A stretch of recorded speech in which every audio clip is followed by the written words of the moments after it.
El principio abierto-cerrado, o Open Close Principle, es uno de los 5 principios que forman parte de SOLID, donde cada una de las 5 letras que conforman el acrónimo SOLID se corresponde con uno de los 5 principios a aplicar para hacer un código mucho más mantenible. En particular, la O de SOLID viene de Open Close Principle.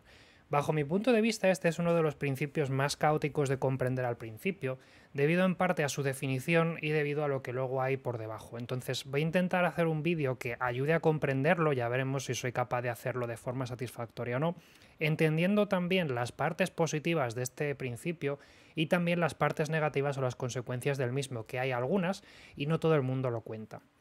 En primer lugar, ¿qué nos dice este principio? El principio abierto-cerrado lo que nos dice es que un módulo o una clase debe estar abierta para su extensión, pero cerrada para su modificación, cosa que recalca un poco lo del principio abierto-cerrado. ¿Qué pasa? Que es una definición un poquito inteligente que no ayuda a comprender exactamente qué quiere decir esto. Es bastante simple de comprender por otro lado, pero puede que al principio se nos atragante un poco. Voy a intentar hacerlo lo más fácil de entender. Supongamos que nosotros tenemos una clase que estamos desarrollando, que yo voy a representar con esta caja de UML, y todavía la estamos desarrollando, ¿vale? Esta va a ser una funcionalidad que estamos incorporando al sistema.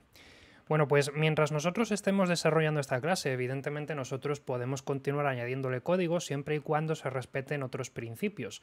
Aquí uno de los puntos un poco extraños que tiene este principio, que parece que hace como que el principio de responsabilidad única no existe. A ver, evidentemente el código que tenemos que meter aquí tiene que tener que ver con una responsabilidad única para no saltarnos ese principio si lo queremos aplicar también.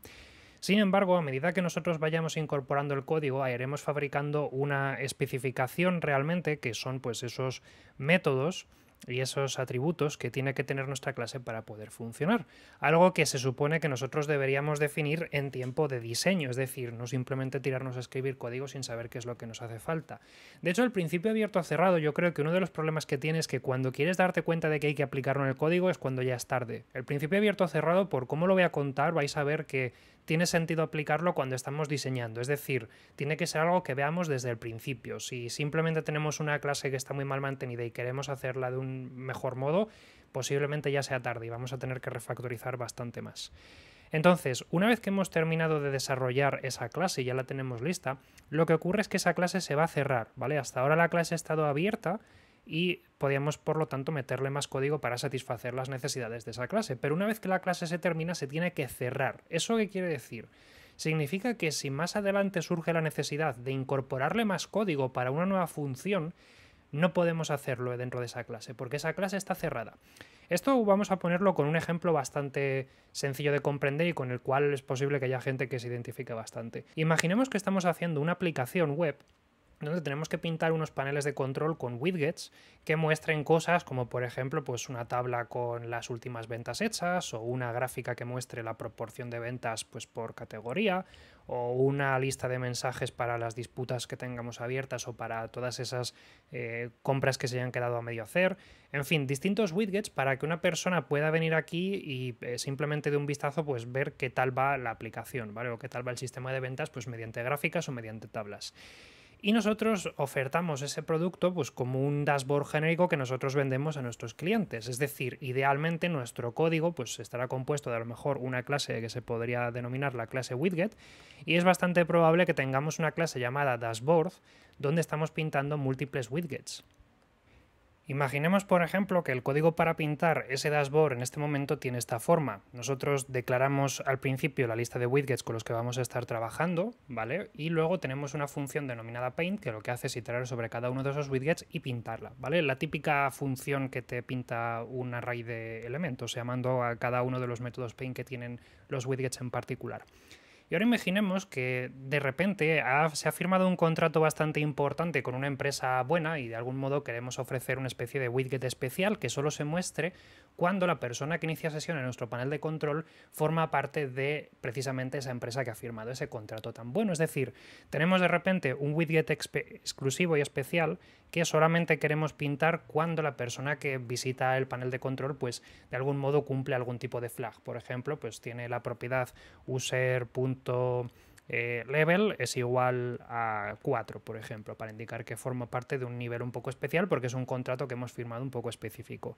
Ese widget tiene que mostrarse cuando quien entra al panel de control tiene ese nivel y solamente cuando tiene ese nivel. Y aquí es cuando se propone la peor instrucción que se puede proponer en este tipo de casos porque es la que abre toda la lata de gusanos que nos va a llevar hacia abajo dentro de esta espiral de decadencia, que es el if. Alguien propone, pues vamos a poner un if que diga si el user level es igual a 4, pintar el widget especial y si no, no pintar el widget especial.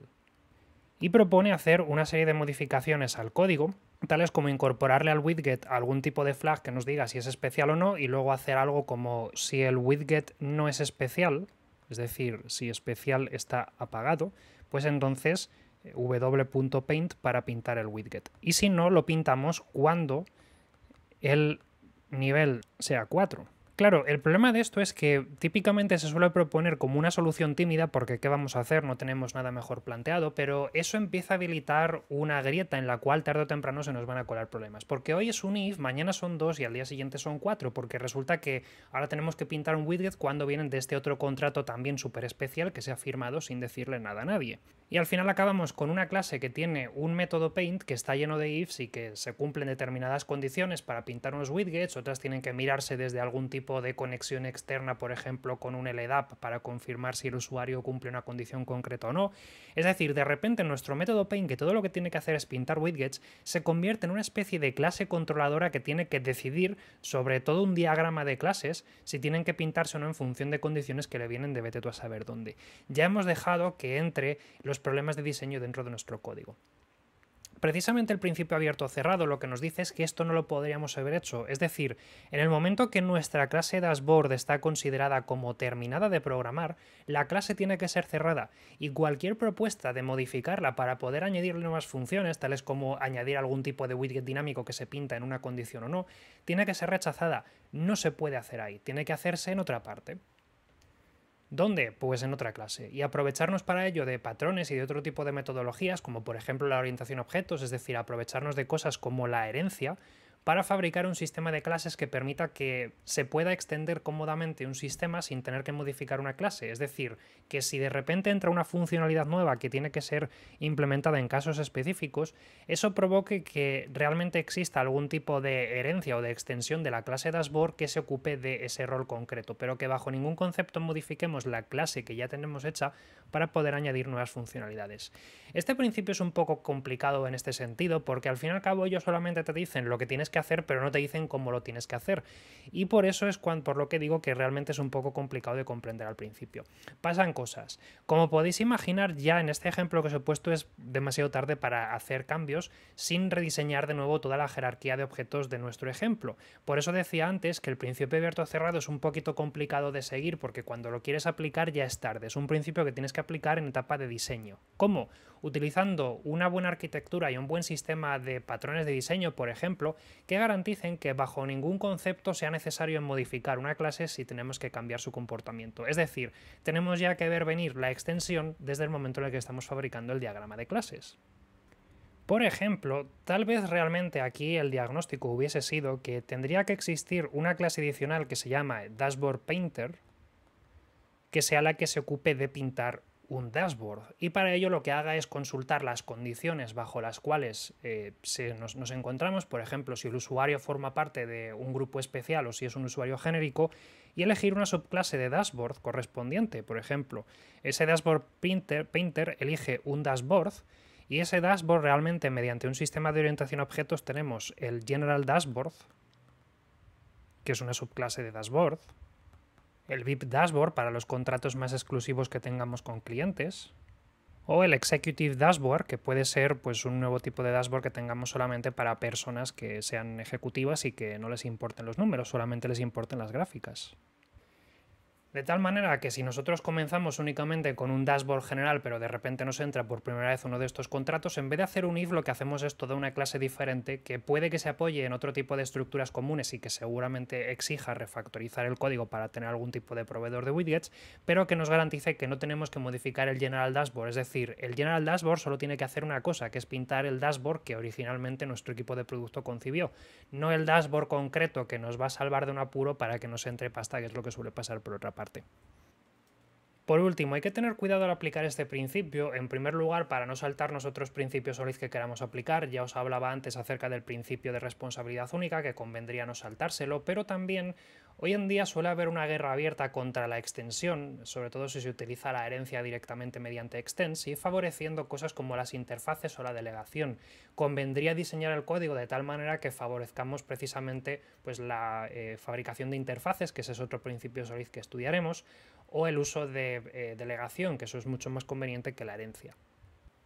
Y eso sería todo en cuanto a este principio. Si te ha gustado este vídeo, dale al botón me gusta para ayudar a que llegue más gente, y si todavía sigues teniendo preguntas, intenta formularlas en la caja de comentarios y veremos qué tipo de debates se pueden tener. Este es uno de los principios que, como digo, es más caóticos de comprender porque no ayuda bastante su definición y porque de por sí pues, nos puede llevar por caminos interesantes, así que si lo has entendido, pues enhorabuena, y si no, pues mucho ánimo y trata de poner tu pregunta a ver si puedo intentar ayudarte, o bien directamente tira de otro vídeo, yo qué sé. Nos vemos en próximos vídeos, un saludo y hasta luego.